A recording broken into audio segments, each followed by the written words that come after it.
Boa noite, meu povo da roça e do interior. Sejam todos muito bem-vindos ao As Crônicas do Seu Antônio, Causos de Terror. Puxem os bancos para perto do nosso fogão a lenha, passem um café quentinho com uma broa de milho e fiquem à vontade. Hoje eu trouxe alguns causos de terror, histórias de assombração e relatos sobrenaturais do nosso terror rural e do Brasil profundo. Aqueles mistérios do interior que o povo mais velho contava de geração em geração e que até hoje ninguém consegue explicar. Antes da gente começar essa nossa prosa, deixem aquele gostei, inscrevam-se no canal se ainda não forem inscritos e contem nos comentários de qual cidade vocês estão nos ouvindo.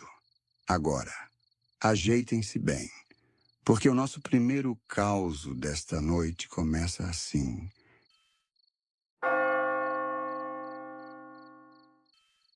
O primeiro caso de hoje aconteceu por volta do ano de 1938, numa vila isolada e esquecida pelo tempo, bem ao pé da imponente Serra do Caverá. É o caso sobre o relógio de parede que começou a girar para trás à meia-noite. Naquela época distante, vivia por lá um sujeito chamado Nhô Tiago de Oliveira. Era um homem de 55 anos de idade, magro de carnes, de junta dura e dente falhado, conhecido por toda a vizinhança da roça pela sua ganância sem tamanho, pela avareza e pelo seu gênio azedo. Tiago era um marceneiro caprichoso, um artesão de mão cheia capaz de domar até as madeiras mais duras e difíceis, mas não carregava um pingo de fé no peito. Zombava abertamente das rezas da capela, debochava das benzedeiras velhas e garantia para quem quisesse ouvir que a única coisa abençoada e sagrada neste mundo era o tilintar do dinheiro no bolso de couro. A morada de Tiago ficava muito afastada do povoado, cercada por arvoredos velhos e por uma mata fechada e escura que parecia engolir o alpendre nos dias de chuva. Ele morava sozinho desde que a falecida esposa entregou a alma ao Criador, consumida por uma febre secante e cruel que nenhum doutor da cidade conseguiu curar. Os vizinhos comentavam na surdina que Tiago nem sequer derramou uma única lágrima no velório da coitada. Preferiu economizar nas velas e no caixão, aprontando ele mesmo uma caixa simples com as sobras de tábuas podres e mofadas da sua oficina. A avareza do sujeito era tanta que ele preferia comer comida passada e estragada a gastar alguns tostões na venda do vilarejo. Num certo dia, o vigário da região resolveu fazer uma grande reforma na igrejinha de São Miguel, que estava muito velhinha e caindo aos pedaços no alto do morro. Entre os entulhos e escombros da reforma, sobrou uma tora enorme e pesadíssima de jacarandá preto, uma madeira nobre e escura como uma noite sem lua, que servia de esteio principal para o altar da igreja por mais de 100 anos. Tiago, farejando um negócio fácil e lucrativo, comprou aquela madeira sagrada por uma ninharia de trocados, prometendo ao padre que faria banco simples para os fiéis se sentarem durante as missas. Puro engano e falsidade. O ganancioso marceneiro arrastou o tronco para o seu galpão com o plano secreto de esculpir um relógio de parede majestoso, uma peça de luxo para vender por uma verdadeira fortuna a um coronel abastado da capital. Ele passou quase 4 meses trancado na sua oficina, trabalhando sem descansar nem para comer, sob a luz amarelada e vacilante de um lampião de querosene. Dava golpes de enxó com uma fúria quase doentia, aplainando e entalhando a madeira centenária. Mas aquele jacarandá que sustentou o altar da igreja parecia resistir aos cortes do ferro. Cada vez que a lâmina afiada entrava na fibra da madeira, um cheiro esquisito e nauseante se espalhava por todo o galpão.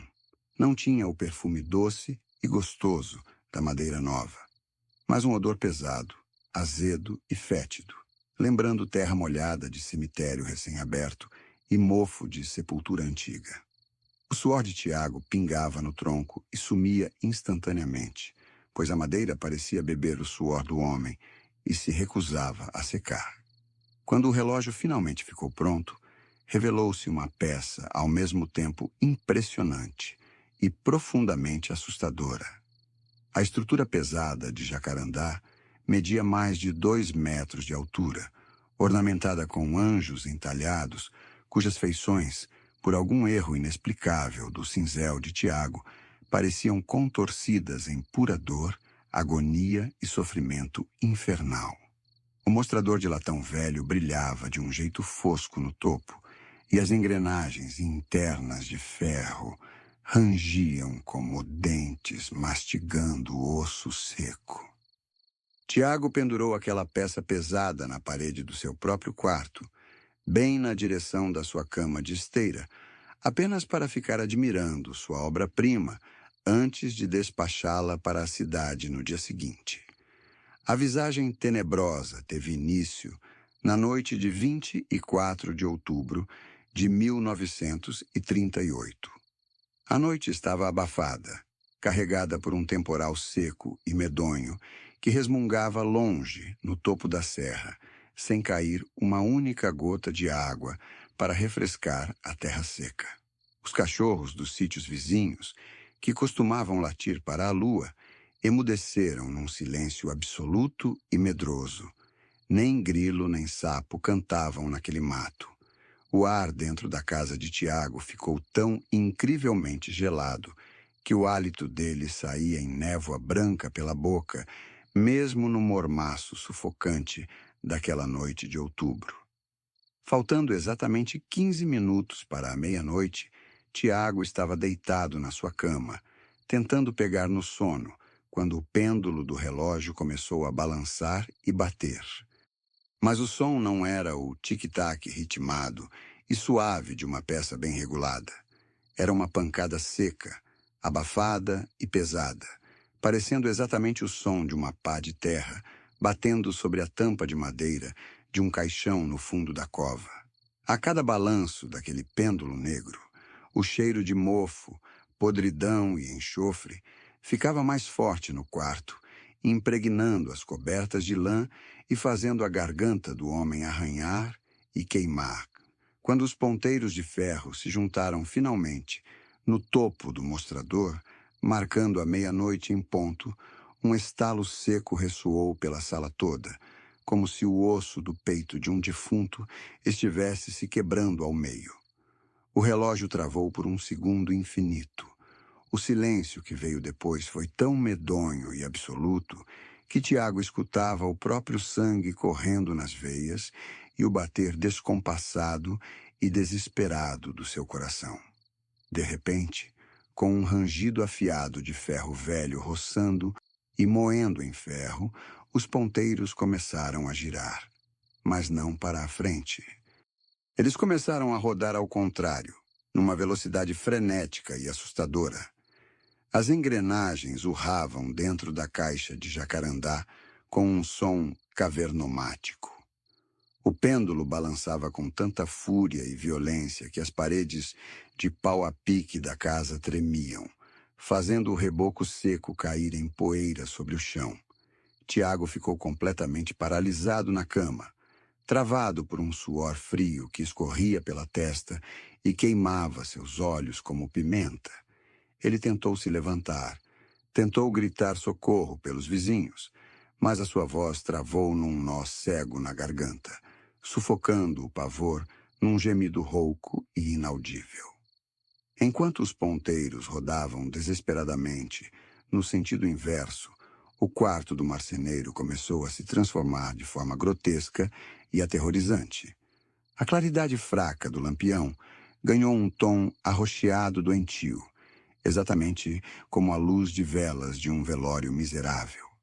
As tábuas das paredes pareciam envelhecer, carcomer e apodrecer em questão de segundos diante dos seus olhos arregalados.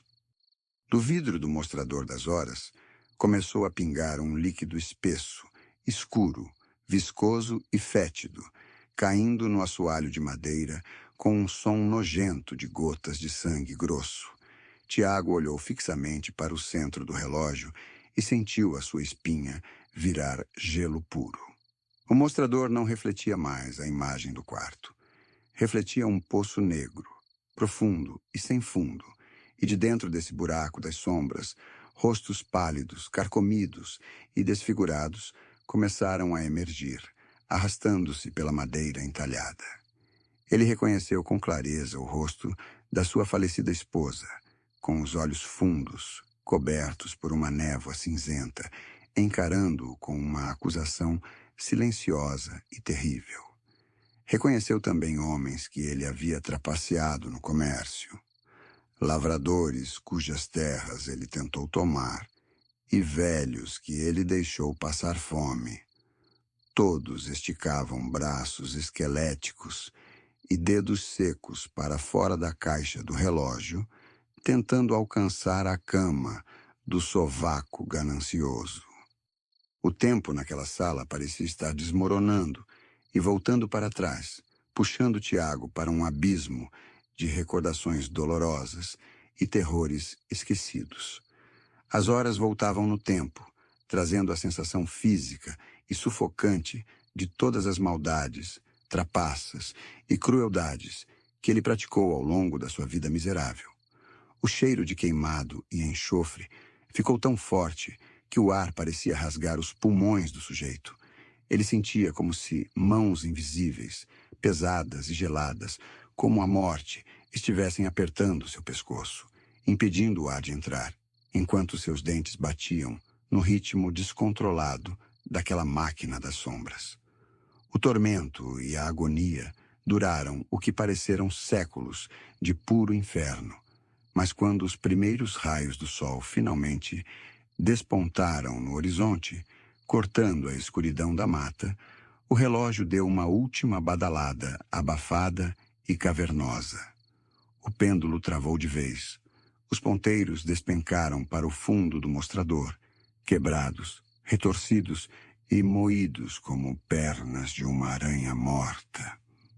O silêncio voltou para a casa, mas Nhô Tiago já não pertencia mais a este mundo dos vivos da mesma forma. Quando os vizinhos estranharam o galpão trancado no meio da manhã e resolveram arrombar a porta pesada, encontraram Nhô Tiago encolhido num canto escuro da sala, abraçado aos próprios joelhos. O homem de 55 anos tinha envelhecido décadas numa única noite de puro horror. Seus cabelos, antes escuros, estavam completamente brancos, secos e ralos. A pele do rosto estava enrugada, murcha e cheia de manchas escuras e arroxeadas, exatamente como marcas de um defunto que já estava na cova há dias. Ele perdeu completamente a capacidade de falar, conseguindo apenas soltar um sussurro rouco e cavernoso sempre que alguém se aproximava. Os olhos de Tiago nunca mais recuperaram o brilho da razão. Ficaram fixos, vidrados e arregalados de pavor, apontando eternamente para o canto da parede. Ele nunca mais conseguiu encostar a mão em uma única ferramenta de marcenaria.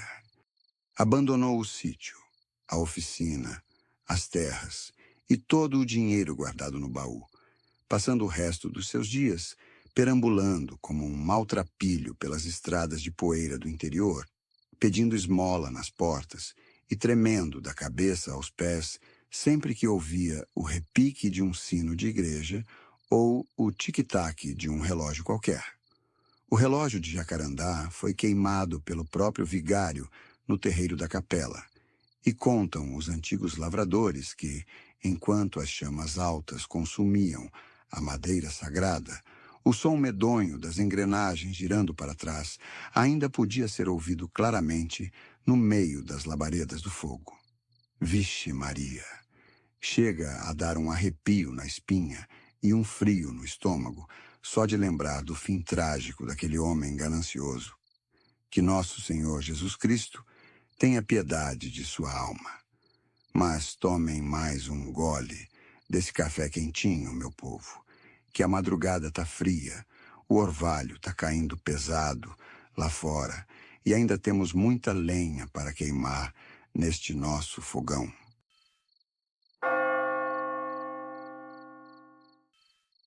Deixem eu contar agora o que aconteceu lá pelas bandas do Vale do Rio Doce, no ano de 1946, com um sujeito destemido que jurava de pés juntos não ter medo de nada nem de ninguém, até cruzar o caminho de uma força antiga e vingativa que guardava o fundo da mata. Naquela região de Mata Virgem, árvores gigantescas e grotas fundas, viveu um homem chamado Baltazar. Era um sujeito alto, de ombros largos como um touro e mãos calejadas pelo cabo do machado. Ele trabalhava como empreiteiro de madeira, contratado para derrubar as árvores mais antigas e nobres, para vender para as grandes serrarias da cidade. Baltazar era um homem sem consideração e sem religião, que não respeitava o mato, os bichos, nem as tradições antigas da roça. Se houvesse uma árvore centenária que levasse dias para cair, mas que rendesse um bom maço de dinheiro no bolso, ele não hesitava um segundo. Passava o machado sem dó nem piedade, derrubando pau-brasil, jequitibá e peroba, deixando para trás um rastro de destruição e terra queimada. Os moradores velhos e os seringueiros da região cansaram de avisar Baltazar para ter respeito com a natureza e com os mistérios da floresta, especialmente na chamada Grota do Susto, um vale profundo e escuro, onde a claridade do sol quase não conseguia entrar por causa da copa fechada e trançada das árvores. Diziam as histórias antigas do lugar que nos tempos do cativeiro, um fazendeiro muito perverso e cruel chamado Bento tinha amaldiçoado as próprias terras após uma seca terrível que queimou suas colheitas.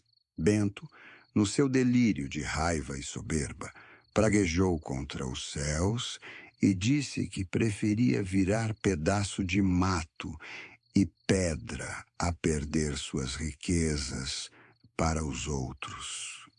Contam que a terra se abriu num estrondo. O mato engoliu o homem vivo e, no exato lugar onde ele caiu de joelhos, rogando pragas, nasceu um cedro gigantesco, diferente de todos os outros da floresta, com marcas fundas na casca do tronco que lembravam o peito e o rosto de um homem urrando de dor. Baltazar, como era de se esperar de um sujeito orgulhoso e ignorante, riu debochadamente dos avisos dos velhos. Dizia que assombração e praga de mato eram conversa fiada para fazer criança dormir cedo, e que madeira nobre servia apenas para virar tábua e notas de dinheiro no bolso. No meio do mês de novembro de 1946, numa época de tempestades fortes e abafadas, Baltazar juntou seus peões e foi direto para o fundo da Grota do Susto. Ele estava decidido a derrubar o grande cedro do finado Bento, pois sabia que aquela madeira raríssima renderia uma pequena fortuna. Quando os homens chegaram ao pé do grande cedro, o tempo no vale mudou de forma assustadora e repentina.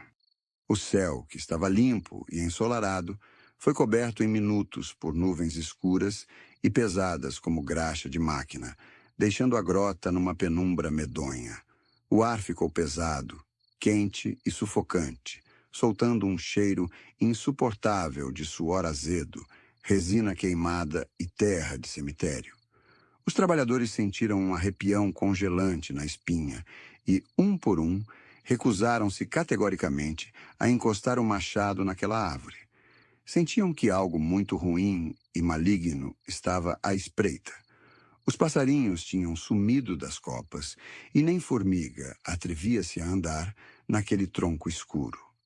Revoltado com a desistência dos peões, Baltazar soltou uma praga, pegou o maior machado do carretão e empurrou os homens com violência. Gritou para quem quisesse ouvir que derrubaria a árvore sozinho e ficaria com todo o lucro para ele. O vento começou a soprar com uma fúria uivante na grota, balançando as árvores, como se a floresta estivesse dando um último aviso. Raios cortavam o céu escuro e trovões faziam as pedras do chão tremerem. Mas Baltazar, completamente cego pela cobiça, fincou os pés na lama e ergueu o machado com toda a força dos seus braços. O primeiro golpe do machado atingiu a casca do cedro com um som estranho e horroroso. Em vez do estalo seco e normal de madeira, o impacto soou como uma lâmina afiada cortando carne humana fresca. Um líquido grosso, escuro e quente, exatamente igual a sangue humano concentrado, espirrou do corte com violência, sujando todo o rosto, os olhos e o peito de Baltazar. Os trabalhadores deram um grito de pavor e saíram correndo em disparada pela trilha, largando todas as ferramentas para trás. Baltazar ficou sozinho no fundo da grota, paralisado de choque, sentindo aquele líquido morno e salgado escorrer pela sua boca e nariz com um gosto amargo de ferrugem e morte. A tempestade desabou com fúria apocalíptica sobre a grota do susto. A chuva caía em pancadas violentas, e na claridade branca dos raios, Baltazar presenciou o terror absoluto. O barulho do vento nas folhas do cedro não parecia vento nas ramagens. Era um som nitidamente humano, um choro esganiçado, um lamento rascante, cavernoso e profundo, que saía de dentro daquela madeira centenária. As marcas na casca do tronco começaram a se mexer, a se contorcer e a criar forma sob a chuva torrencial. Diante dos olhos horrorizados do lenhador, a casca do cedro se abriu numa fenda funda e disforme. Dentro da madeira viva, apareceu o corpo de um homem com a pele cinzenta como casca podre, mas com veias pretas e saltadas, pulando por baixo. Os olhos daquela criatura vegetal se abriram, olhos amarelos, sem menineira, cheios de uma raiva e de uma dor milenar. A boca do tronco se escancarou num grito mudo que fez os ouvidos de Baltazar zunirem e sangrarem, enquanto a madeira ao redor se contorcia rapidamente, criando braços longos de galhos retorcidos e raízes grossas que se esticavam com fúria para pegar o lenhador. Baltazar tentou dar um passo para trás e correr para salvar a vida, mas suas botas já estavam presas na lama, encharcada por aquele sangue de árvore. As raízes saíram da terra como cobras de madeira viva, enrolando-se nas canelas e coxas do homem, apertando com tanta força que os ossos das suas pernas estalaram. Ele largou o machado e tentou rasgar os cipós com as mãos puras, mas a madeira viva, parecida grudar na sua pele, queimando e arrancando pedaços como se fosse ferro em brasa. O cheiro de terra, de sepultura, era de sufocar. A árvore gemia mais alto a cada trovão que caía, e os galhos de cima se curvaram sobre Baltazar, fechando-o numa gaiola de espinhos de madeira. Ele sentiu pontas afiadas furando suas costas, rasgando suas carnes e tirando todas as suas forças. O lenhador percebeu, no meio daquela dor indescritível, que a árvore não queria apenas matá-lo, queria puxá-lo para dentro do tronco, prendendo sua alma no mesmo ciclo de sofrimento eterno onde o finado Bento estava preso há tantos anos. Num último arranco de desespero animal, movido pelo pavor da morte, Baltazar puxou o facão pesado da cintura e começou a golpear cegamente as raízes que amarravam suas pernas. Ele cortou as próprias botas, rasgou a pele e a carne das canelas, preferindo sangrar e rasgar o próprio corpo a ser engolido pelo cedro. Com um grito de dor medonha, ele conseguiu cortar os últimos laços de madeira. A árvore soltou o homem com um estalo seco e nauseante, não porque ele a venceu, mas porque a floresta decidiu que ele serviria de aviso vivo para o resto dos homens. Baltazar rastejou pela lama da grota durante a tempestade, deixando um rastro contínuo de sangue até ser encontrado desacordado por uns moradores no final da tarde. Ele sobreviveu por milagre, mas o preço cobrado pelo mato foi terrível e eterno. A sua perna esquerda secou, ficou totalmente torta e petrificou. A pele da perna ganhou uma textura rígida, escura, cascuda e cheia de sulcos fundos, exatamente igual à casca do cedro da Grota do Susto. Nenhum médico, remédio ou benzedura conseguiu amaciar aquela pele de madeira ou fazer o sangue voltar a circular nela. Baltazar nunca mais conseguiu andar direito e perdeu completamente a capacidade de trabalhar. Ele passou o resto dos seus dias longos e tristes sentado numa cadeira de madeira na varanda da casa da irmã, de frente para a serra. Ele não falava com ninguém. Ficava horas e horas apenas olhando para o nada, com a perna transformada em tronco de árvore, servindo como uma testemunha viva e deformada do castigo e da força da natureza. Dizem que a Grota do Susto foi abandonada para sempre por todos os lenhadores, e ninguém nunca mais teve a coragem de cortar um galho sequer naquele vale amaldiçoado.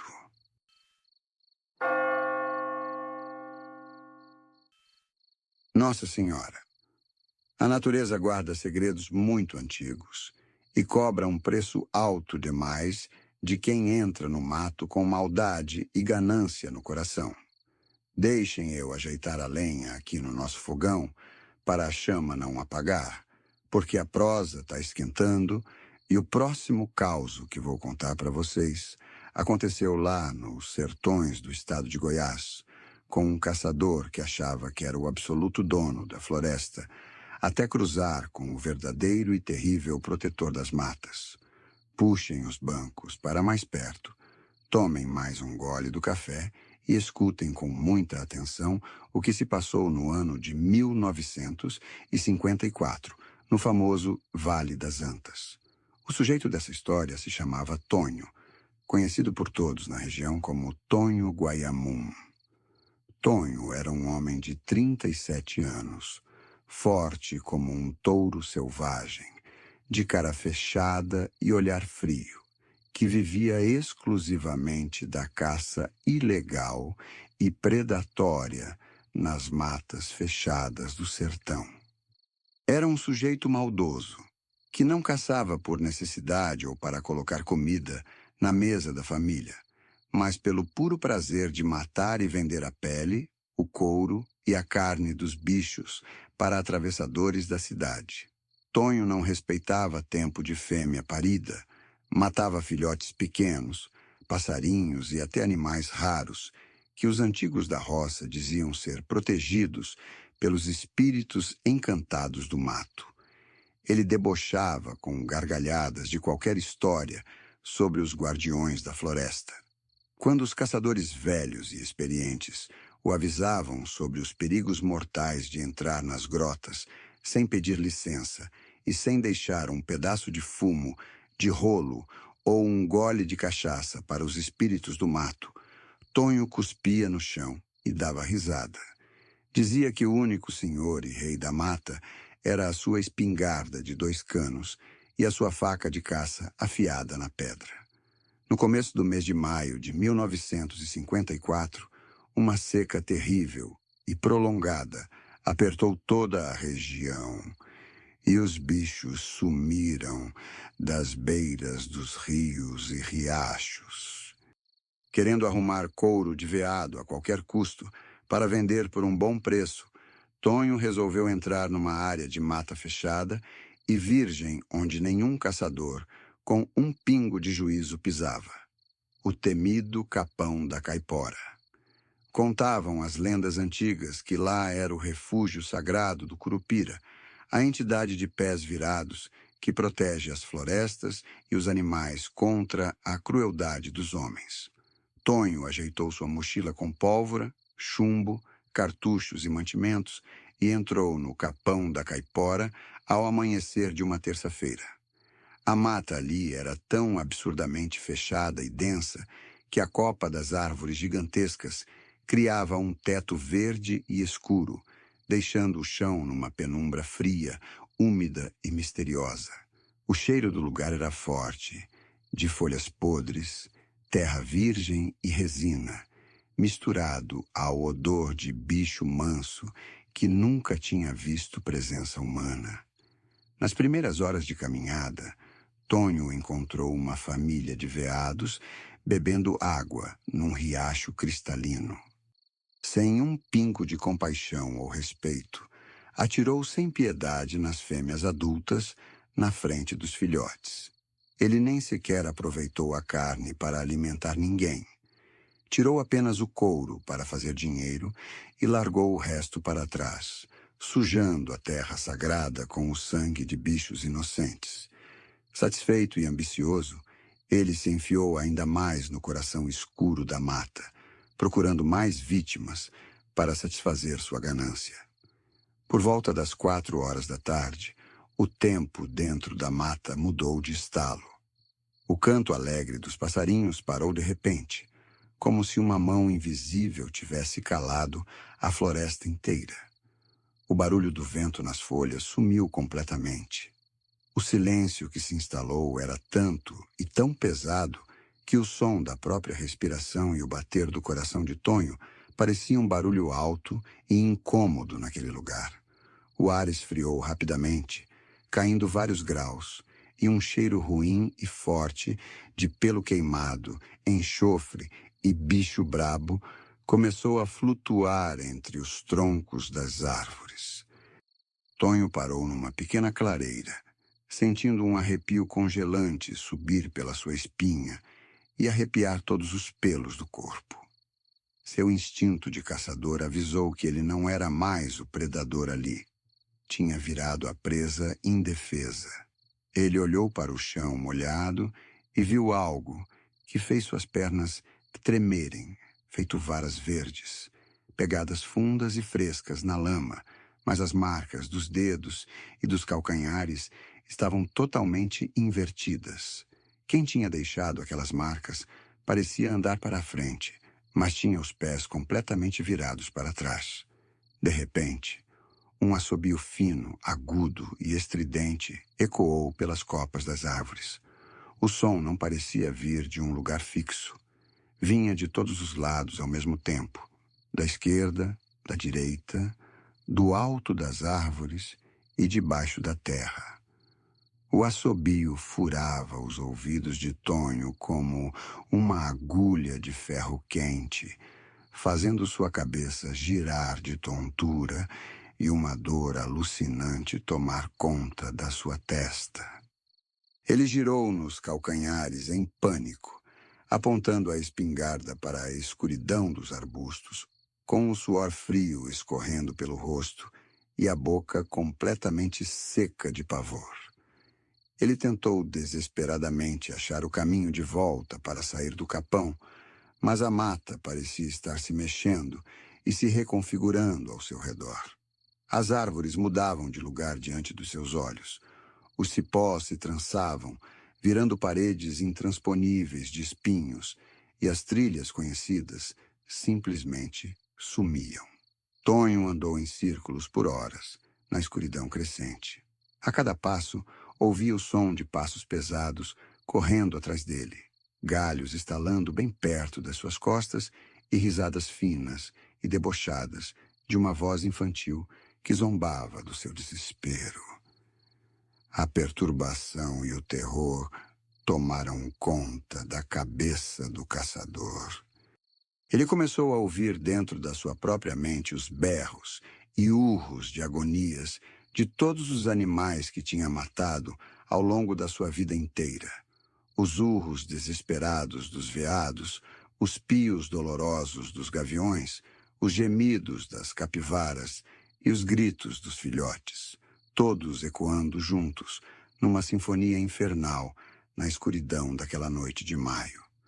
O cheiro de podridão ficava mais forte, misturado ao hálito quente de uma fera invisível que ele sentia respirar no seu pescoço. Quando a meia-noite se aproximou, a criatura finalmente se revelou diante dele. No topo de um cupinzeiro grande, sob um único facho de luar que furava a copa das folhas, surgiu um ser pequeno, do tamanho de uma criança de 10 anos, mas com o corpo, o peito e os braços incrivelmente musculosos e fortes. Os cabelos da criatura eram vermelhos como fogo vivo, balançando sem vento, e a pele era escura como carvão queimado. Os olhos não tinham pupila nem parte branca. Eram 2 bolas de luz vermelha e incandescente que queimavam na escuridão. E os seus pés grandes estavam virados para trás, fundidos e cravados na terra da floresta. Era a visagem assustadora do Curupira. A criatura encarou Tonho com um olhar de puro julgamento ancestral.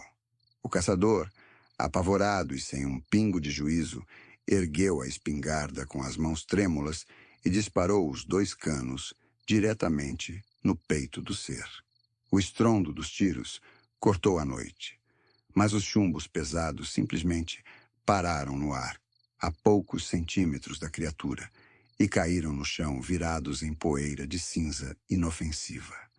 O Curupira soltou uma gargalhada medonha e ecoante que fez as árvores altas balançarem e a própria terra tremer sob os pés do homem.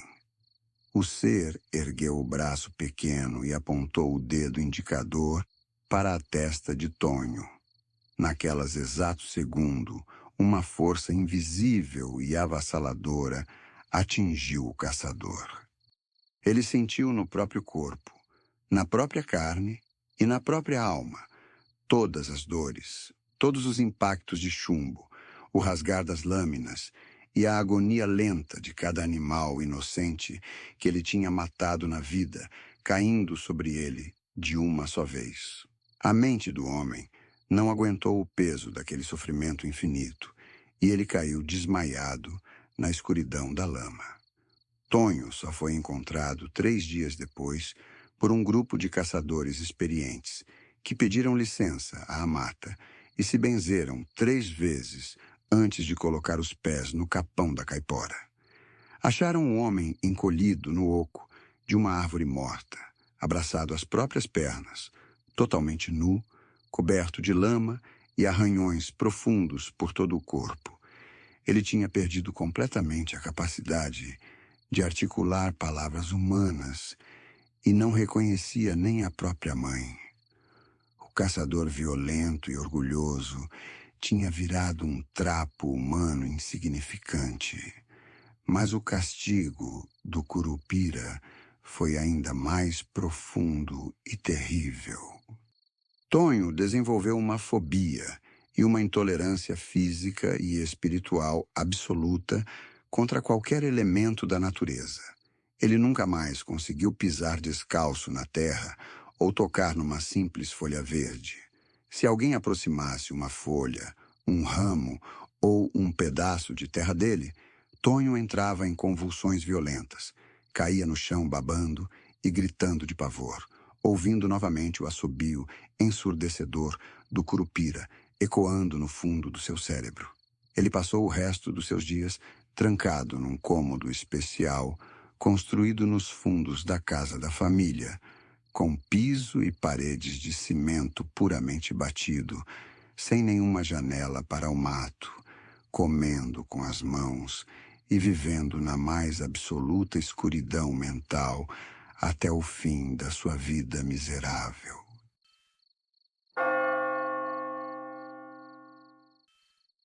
Cruz Credo. A floresta tem donos e mistérios muito antigos, e quem entra nela com a intenção de destruir e fazer o mal, acaba pagando com a própria alma e com a própria razão. Mas ajeitem suas cobertas e se cheguem mais para a claridade da chama, meus amigos, porque o orvalho da noite está caindo pesado lá fora.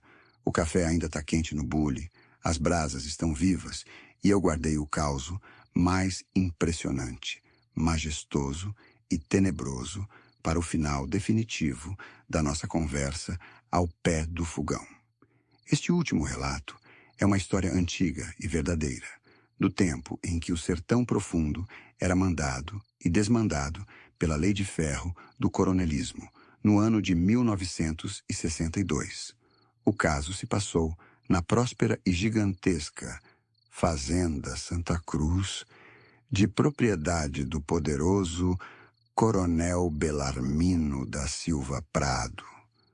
O Coronel Belarmino era o homem mais rico, influente e impiedoso de todo o estado. Tinha milhares de cabeças de gado de raça, léguas e léguas de terras férteis e dezenas de capangas armados até os dentes para fazer valer a sua vontade sem qualquer conversa ou explicação. Belarmino era um homem baixo, de pescoço grosso como o de um touro, olhos pequenos e frios de porco e uma boca torta que só soltava ordens, gritos e ofensas para os empregados e colonos. Ele não tinha um pingo de compaixão ou caridade no coração. Se um morador ficasse doente e não pudesse trabalhar pesado na roça de café, era expulso da fazenda no mesmo dia com a família toda, sem levar nada além da roupa do corpo. Se um vaqueiro deixasse uma reis morrer no pasto, o valor do animal era descontado do seu mísero pagamento até o último tostão. Sua ganância por ouro, dinheiro e poder não tinha limites humanos. Contam os antigos que conheciam os segredos da fazenda que no seu desejo doentio de ser o homem mais rico do país e encontrar jazidas de ouro em suas terras, Belarmino fez o que nenhum homem temente a Deus jamais ousaria fazer. Numa noite sagrada de Sexta-feira da Paixão, exatamente à meia-noite, ele cavalgou sozinho no seu melhor cavalo até a temida encruzilhada das Três Matas, levando um bode preto sem defeitos, uma garrafa da melhor cachaça da região e uma fita vermelha. Lá, na escuridão da noite sagrada, fez um pacto tenebroso com o coisa ruim, entregando a sua própria alma e a sorte de toda a sua linhagem em troca de riqueza, poder e ouro sem fim. 40 dias exatos após aquela noite profana, apareceu no curral principal da Fazenda Santa Cruz um touro diferente de tudo o que os vaqueiros mais velhos já tinham visto na vida. Era um animal gigantesco, com o couro preto e lustroso, como uma noite sem lua e sem estrelas, peito largo e olhos que brilhavam na escuridão com um tom vermelho-fogo doentio e ameaçador. Mas o que mais deixava todos estarrecidos e assustados eram os chifres do animal. Os chifres não eram de osso como os de um boi comum. Eram feitos de ouro puro, denso e brilhante, que reluziam sob o sol do sertão, gravados com desenhos e símbolos estranhos que ninguém conseguia entender ou ler. O coronel Belarmino chamou o bicho de boi ouro preto e passou a tratá-lo não como um animal, mas como se fosse uma divindade ou um rei. Ninguém além do próprio coronel tinha permissão para chegar perto do curral de madeira forte e reforçada, onde o touro ficava trancado. O boi ouro preto nunca comia capim do pasto, nem bebia água limpa do riacho. O monstro alimentava-se apenas de cinzas quentes de fogueira, restos de carne crua e sangue fresco, de animais que Belarmino mandava abater diariamente apenas para alimentar o touro. A partir da chegada daquele animal diabólico, a riqueza do coronel multiplicou-se por 10, de forma inacreditável.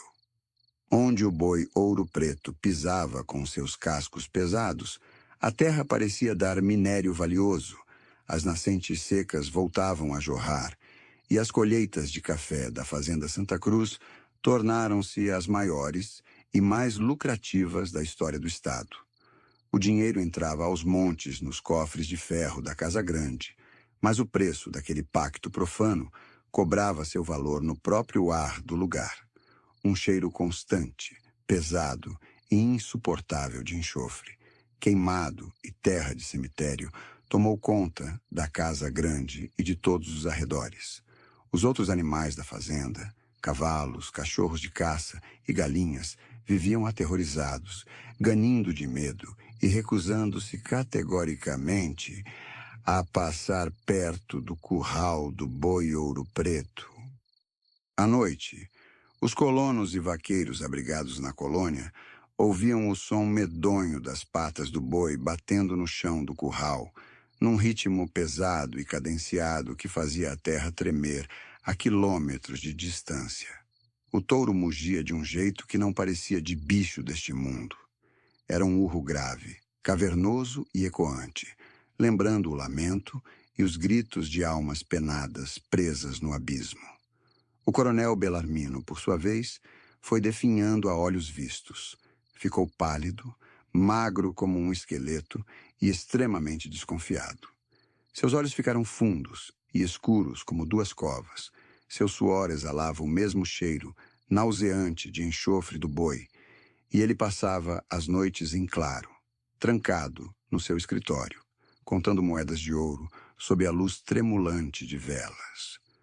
O fim trágico e apocalíptico desse caos aconteceu na noite de 31 de outubro de 1962. Uma tempestade sem precedentes desabou sobre a Fazenda Santa Cruz. Raios vermelhos e azuis cortavam o céu como chicotes de fogo divino, e trovões tão fortes estouravam que faziam as telhas pesadas da Casa Grande tremerem e racharem. Os ventos uivavam nas janelas como espíritos furiosos, arrancando árvores centenárias pelas raízes e derrubando as cercas de arame dos pastos. Por volta das 11h30 da noite, os vaqueiros ouviram um estalo brutal e seco vindo do curral principal. A cerca reforçada de madeira de lei do curral do boi ouro preto virou palitos de dente diante da força descomunal do touro. O animal saiu para o meio da tempestade com os olhos soltando fumaça vermelha e seus chifres, gigantescos de ouro, brilhando acesos e incandescentes, exatamente como ferro em brasa tirado de uma forja quente. O cheiro de enxofre ficou tão terrivelmente denso que os colonos começaram a sufocar dentro das suas casas, sentindo dores queimantes no peito e um suor frio na pele. O boi ouro preto caminhou devagar e majestosamente na direção da Casa Grande. Seus passos pesados deixavam marcas fundas e totalmente queimadas no gramado molhado, saindo fumaça preta e fuligem da terra. Os grandes cachorros de guarda da fazenda tentaram avançar no animal, mas ao chegarem perto, caíram mortos instantaneamente no chão, soltando sangue preto pelos olhos, nariz e ouvidos. Os capangas armados do coronel, homens acostumados com mortes e brigas feias, largaram suas garruchas e rifles e fugiram em disparada para o mato, chorando de pavor infantil diante daquela visagem manifesta do demônio. O touro subiu calmamente os degraus de pedra do alpendre da Casa Grande, com uma única e devastadora chifrada dos seus cornos de ouro incandescente, destruiu a porta dupla de madeira de pau-brasil da entrada principal. O animal entrou pelos corredores de assoalho polido, caminhando com passos de chumbo, direto para o escritório, onde o coronel Bellarmino estava acovardado atrás da sua grande mesa de jacarandá. O coronel, tremendo todo, com os dentes batendo e as mãos paralisadas de horror, tentou pegar seu revólver de prata sobre a mesa. Mas no instante em que sua mão tocou na arma, o metal ficou tão terrivelmente quente que derreteu como cera, virando ferro líquido fervente que queimou suas mãos até os ossos, obrigando-o a soltá-lo no chão, onde o metal derretido ateou fogo ao tapete. O boi ouro preto encurralou o fazendeiro ganancioso no canto da sala. O touro soltou um bufado de puro fogo e fumaça preta pelas narinas, que queimou instantaneamente as cortinas de veludo do escritório. O coronel Bellarmino deu um último grito de agonia. Um grito tão pavoroso, agudo e desumano que foi ouvido claramente pelos moradores do povoado a mais de 3 quilômetros de distância, quando o bicho cravou seus chifres de ouro incandescente diretamente no peito do fazendeiro, atravessando seu corpo e cobrando a dívida do pacto profano com juros de fogo e dor. Quando o sol finalmente nasceu na manhã seguinte, trazendo um céu limpo e azul após a tempestade apocalíptica, os moradores, os vaqueiros e os policiais da cidade vizinha criaram coragem para entrar na casa grande destruída. O cenário que encontraram dentro do escritório era de arrepiar até o último fio de cabelo do corpo. O coronel Bellarmino estava morto, caído de bruços sobre uma poça espessa de cinzas pretas e fuligem. O corpo do fazendeiro estava totalmente incinerado e queimado por dentro, reduzido a um esqueleto de carvão e cinzas, embora suas roupas de brim estivessem estranhamente intactas por fora. No peito do defunto havia 2 marcas fundas e pretas de queimadura, no formato exato e perfeito dos chifres do touro. Do boi ouro preto não viram mais nada, nem nenhum vestígio físico. Suas pegadas queimadas e esfumaçadas iam do escritório até o meio do terreiro de café, onde simplesmente sumiam na terra batida, como se o próprio chão do inferno tivesse se aberto para engolir o bicho de volta. Todo o ouro e o dinheiro que o coronel guardava no cofre de ferro trancado viraram pilhas de cinzas fétidas, terra de cemitério e poeira de carvão inútil. A Fazenda Santa Cruz foi abandonada para sempre por todos os trabalhadores. Ninguém jamais teve coragem de comprar, capinar ou morar naquelas terras marcadas pela maldição do pacto. A casa grande foi tomada pelo mato fechado, pelas cobras e caiu em ruínas escuras. Mas até hoje, os viajantes e tropeiros que passam pela estrada de terra, naquelas bandas em noites de chuva forte, juram de pés juntos que escutam o som distante e pesado das patas de um touro gigante batendo nas pedras, junto com um forte cheiro de enxofre no ar e os gritos desesperados do coronel Bellarmino pedindo uma misericórdia que ele nunca teve pelos seus semelhantes nesta vida.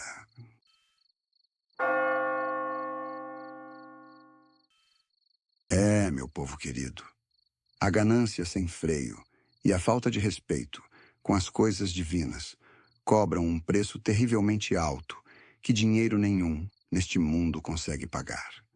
A alma da gente vale mais do que qualquer riqueza, ouro ou terra guardada neste mundo terreno.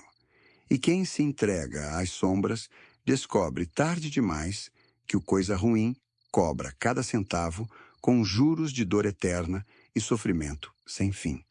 Mas o que aconteceu na Fazenda Santa Cruz não é nada perto da história assustadora e impressionante que eu vou trazer na nossa próxima prosa aqui no canal. A herança de Cedro que guardava um corpo seco trancado. Um caos terrível e arrepiante sobre uma relíquia amaldiçoada de família e uma criatura tão perversa, cruel e cheia de pecados que nem a própria terra sagrada aceitou enterrar o seu cadáver. Se vocês tiverem a coragem necessária para ouvir esse relato, de arrepiar os cabelos do corpo, muito em breve estarei aqui de volta, ao pé do nosso fogão, a lenha para contar cada detalhe dessa história. Olhem só para as brasas do nosso fogão a lenha, meus amigos. Já estão virando cinza branquinha e a madrugada já vai muito alta no meio do mato. O café gostoso no bule acabou, mas a nossa fé continua bem acesa e forte no coração de cada um de nós. Espero do fundo da minha alma que esses causos de assombração sirvam para lembrar a todos nós da importância de manter a simplicidade, o respeito com a natureza, o amor ao próximo e a devoção no nosso dia a dia. Se essas histórias de hoje mexeram com o seu brio, trouxeram boas lembranças e arrepiaram a sua pele, deixa aquele joinha reforçado para apoiar o trabalho do seu vozezinho, se inscreve aqui no nosso canal e ative o sininho de notificações para o vento da noite não apagar o nosso lampião nas nossas próximas prosas. E não se esqueçam de escrever aí nos comentários de qual cidade ou canto desse nosso Brasil grande vocês estão acompanhando esses causos do velho Antônio.